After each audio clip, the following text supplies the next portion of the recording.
Hola, ¿cómo están? Hoy vamos a hablar de un concepto bien interesante, un estilo de comunicación que fue pensado, o mejor dicho, fue propuesto más o menos en la década de los 60 por un psicólogo llamado Marshall Rosenberg, y es la comunicación no violenta.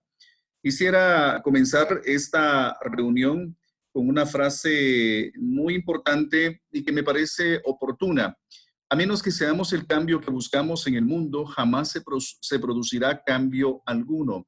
Esto nos lleva a pensar de que cualquier cambio que nosotros pretendamos hacer, primero debemos realizarlo dentro de nosotros. El cambio debe empezar dentro de nosotros. Solo así podremos pretender cambiar algo externo.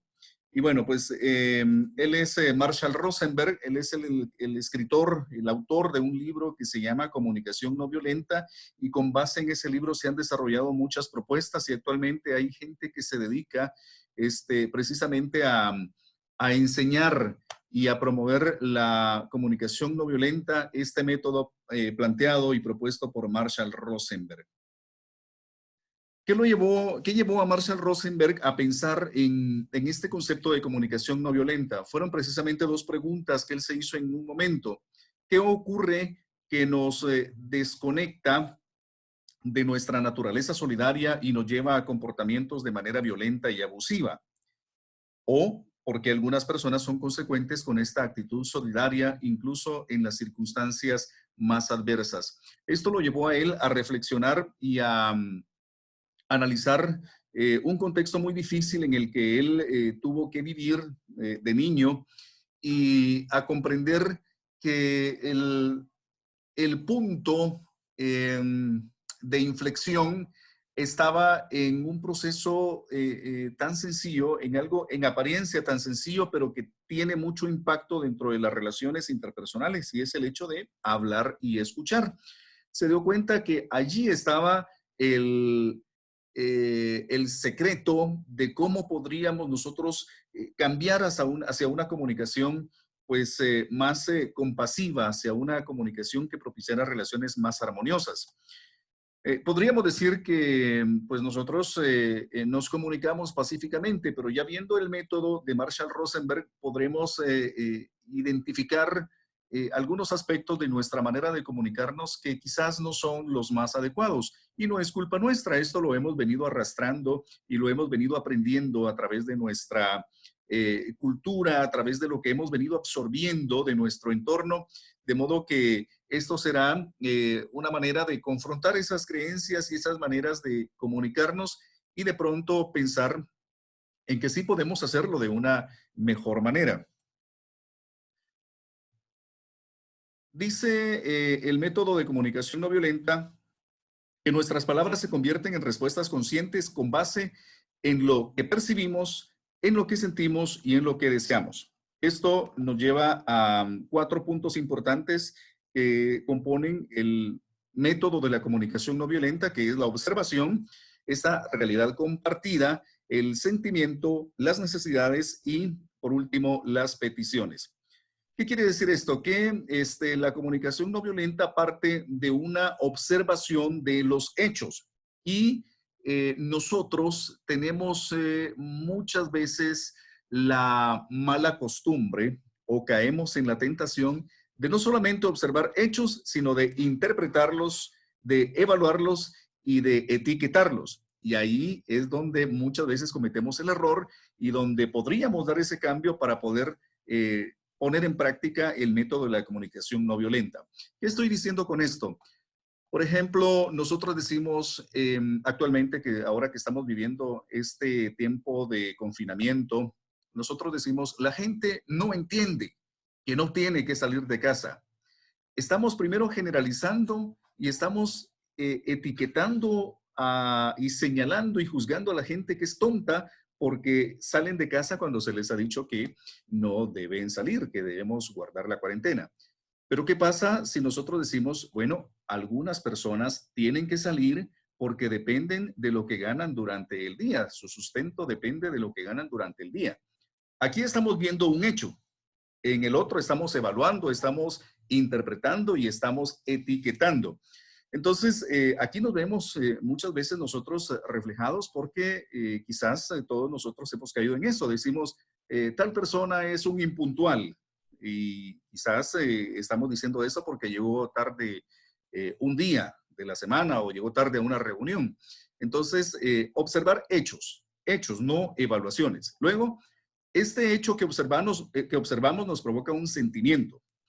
Este es otro punto bien complicado porque nosotros hemos sido educados para esconder nuestros sentimientos y lo podemos percibir en aspectos tan normales muchas veces para nuestra cultura cuando decimos, le decimos a un niño, no llore porque los hombres no deben llorar.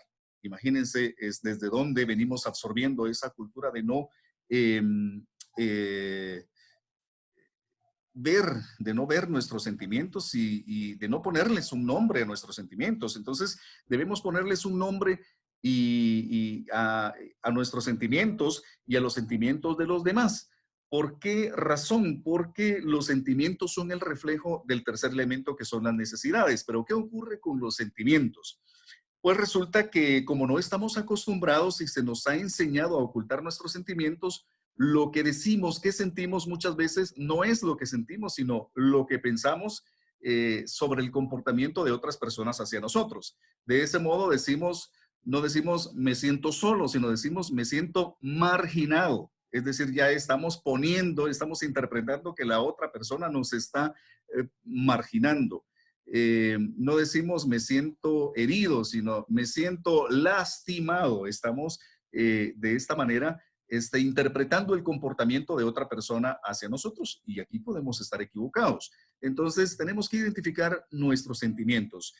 Recordemos que los sentimientos son el reflejo de necesidades no satisfechas o necesidades satisfechas. Una expresión negativa, una expresión violenta o un insulto puede ser el reflejo de una necesidad no satisfecha de otra persona. ¿Cuál tendría que ser nuestra respuesta? Podemos dar 4 respuestas.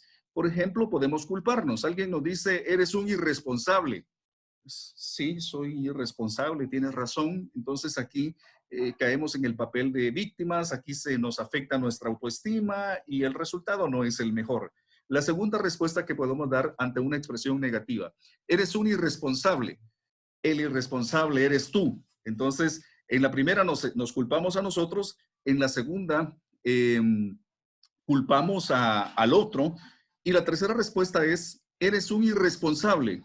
Bueno, sí, la verdad es que siento que he cometido el error de no hacer esto, de no cumplir con esto, pero yo sé que tú necesitas esto o yo necesito, por ejemplo, darme tiempo para poder resolver esto, para poder mejorar esto. Entonces ahí hay un sentimiento de autoempatía en donde nosotros reconocemos que tenemos una necesidad y que esa necesidad nos va a dar pie a comprender la necesidad del otro, que es la cuarta respuesta que podemos dar. Eres un irresponsable. Ok, interpreto en tu expresión que necesitas que yo sea pues más comprometido con lo que hago, que me comprometa más con lo que hago. De acuerdo, trataré de hacerlo, voy a esforzarme por comprometerme más con lo que me has encomendado.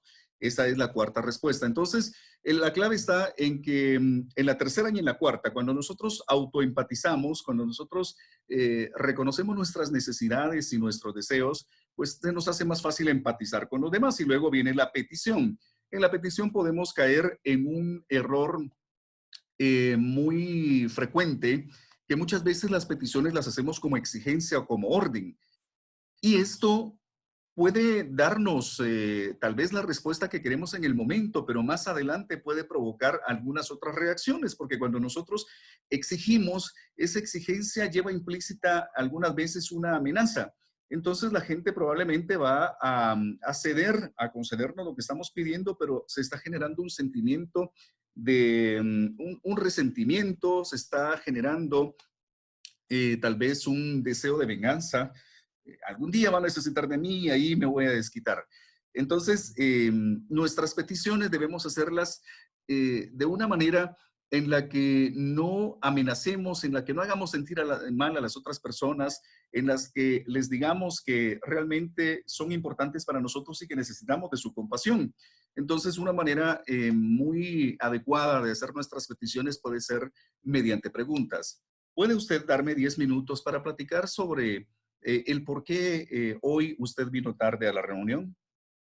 ¿Está usted de acuerdo en venir mañana 10 minutos tarde a nuestra reunión? Es decir, cuando nosotros formulamos nuestras peticiones en base a preguntas, tenemos la posibilidad de recibir una respuesta más compasiva. En términos generales, la comunicación no violenta es dar desde el corazón y la comunicación no violenta, su objetivo principal no es cambiar a las personas.